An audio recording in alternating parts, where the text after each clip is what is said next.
Un saludo muy especial a todos. Gracias por acompañarme una vez más. Hoy el mundo observa con atención un acontecimiento sin precedentes que podría redefinir la política en Medio Oriente.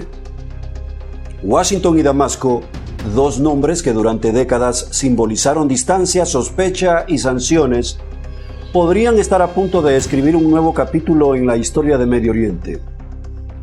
Por primera vez, un presidente sirio visitará la Casa Blanca, Ahmad al-Shara, un hombre cuyo pasado está marcado por su militancia en Al-Qaeda y por una recompensa de $10 millones ofrecida por Estados Unidos. Ahora será recibido como jefe de Estado en Washington. El encuentro, promovido por la administración del presidente Donald Trump, busca, según la Casa Blanca, abrir una nueva ruta hacia la paz regional. Sin embargo, la visita genera interrogantes y tensiones en distintos frentes. Organizaciones defensoras de los cristianos sirios advierten que miles de personas siguen atrapadas bajo asedio militar, sin agua, sin medicinas, sin alimentos. Y en Israel, mientras tanto, una nación entera se detiene ante el retorno de los restos del soldado Hadar Goldin, 11 años después de haber sido secuestrado por Hamas en Gaza. Entre diplomacia y duelo, el panorama en Medio Oriente se reconfigura. ¿Un nuevo intento de reconciliación o un giro riesgoso en la política mundial? Jerusalén, Israel. Por primera vez, un jefe de Estado sirio visitará la Casa Blanca. La visita del presidente Ahmad al-Shara, prevista para el lunes, marca un punto de inflexión en las relaciones entre Estados Unidos y Siria. Antes de su visita, el ejército estadounidense publicó un video de al-Shara jugando al baloncesto con el comandante del CENTCOM, Brad Cooper. La imagen de al-Shara contrasta con su pasado como comandante de Al-Qaeda, por cuya captura Estados Unidos ofrecía una recompensa de $10 millones por el asesinato de soldados estadounidenses y aliados.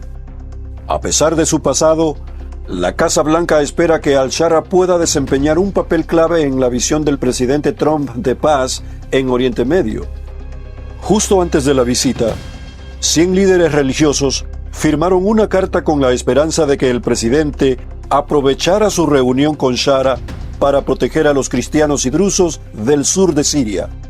El defensor de la libertad religiosa, Mario Farashi, es uno de los líderes religiosos que firmaron la carta. Matthew Farashi afirmó: en julio, en Suwaida, se produjo un ataque similar al 7 de octubre, en el que murieron miles de personas. Se cometieron horrores indescriptibles.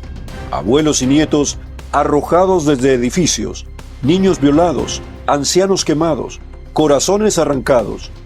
Las cosas más bárbaras y horribles que uno pueda imaginar. El propósito de la carta es, en primer lugar, agradecer al presidente Trump por su increíble liderazgo en materia de libertad religiosa en Nigeria. El presidente, en esencia, proclamó una especie de doctrina Monroe sobre la política exterior estadounidense, estableciendo que la libertad religiosa será uno de los principios fundamentales de la administración y que no permitiremos que otros países infrinjan la libertad religiosa de otros pueblos. Sostiene que la situación en Siria es ahora desesperada. Los están matando de hambre, los están eliminando, les están negando agua y suministros médicos. Los 100 líderes religiosos tienen una petición sencilla pero crucial. Farashi explicó: ahora mismo, una ciudad de entre 700.000 y 750.000 habitantes está rodeada por fuerzas militares que no pueden entrar ni salir, lo que impide el paso de la ayuda humanitaria. Por eso, la carta solicita un corredor humanitario desde Hadar, cerca de la frontera con Israel, hasta Suwaida, para permitir el libre flujo de ayuda humanitaria en ambos sentidos.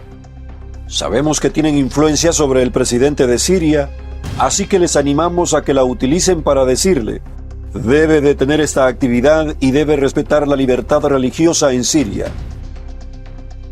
En Israel, los restos del soldado Hadar Goldin regresaron a casa con su familia para recibir entierro judío tras 11 años. Leah de Goldin, su madre, recordó: en agosto de 2014, después de que secuestraran a Hadar, gritamos que no deberíamos abandonar Gaza sin traerlo de vuelta.